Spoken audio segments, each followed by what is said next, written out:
5 seconds.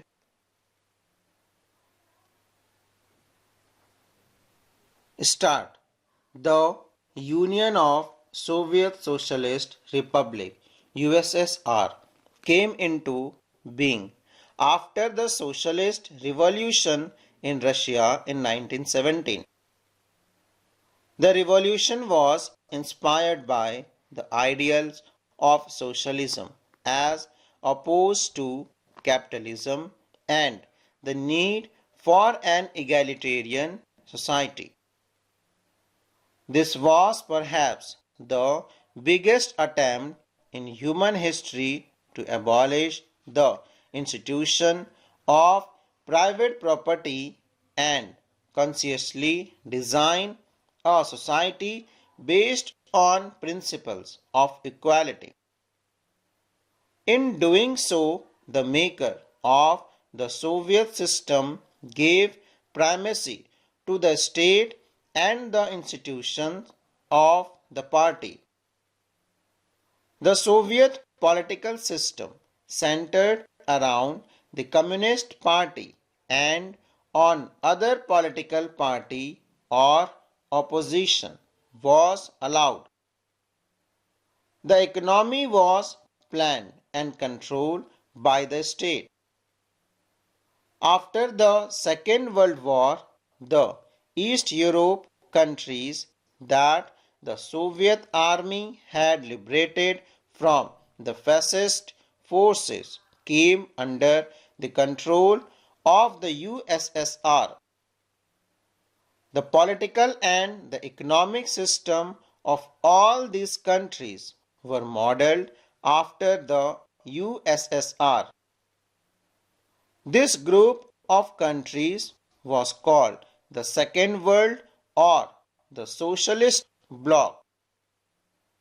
The Warsaw Pact, a military alliance, held them together. The USSR was the leader of the bloc. The Soviet Union became a great power after the Second World War. The Soviet economy was then more developed than the rest of the world except for the US. It had a complex communication network, vast energy resource including oil, iron and steel, machinery production, and a transport sector that connected its remotest area with efficiency. It had a domestic consumer industry that produced everything from pins to cars, though their quality did not match that the Western capitalist countries. The Soviet state ensured a minimum standard of living for all citizens, and the government subsidized basic necessities including health, education, childcare, and other welfare schemes. There was no unemployment. State ownership was the dominant form of ownership controlled by the Soviet state. The Soviet system, however, became very bureaucratic and authoritarian, making life very difficult for its citizens. Lack of democracy and the absence of freedom of speech stifle people who often expressed their dissent in jokes and cartoons. Most of the institutions of the Soviet state needed reform. The one-party system represented by the Communist Party of the Soviet Union had tight control over all institutions and was unaccountable to the people. The party refused to recognize the urge of people in the 15 different republics that formed the Soviet Union to manage their own affairs, including their cultural affairs. Although on paper Russia was only one of the 15 republics that together constituted the USSR, in reality Russia dominated everything and people from other regions felt neglected and often suppressed.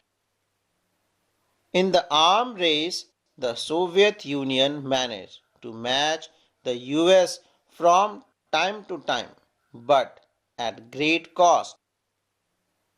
The Soviet Union lagged behind the West in technology, infrastructure, and most importantly, in fulfilling the political or economic aspiration of citizens.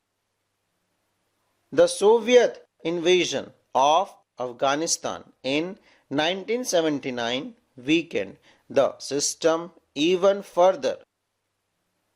Though wages continued to grow, productivity and technology fell considerably behind that of the West.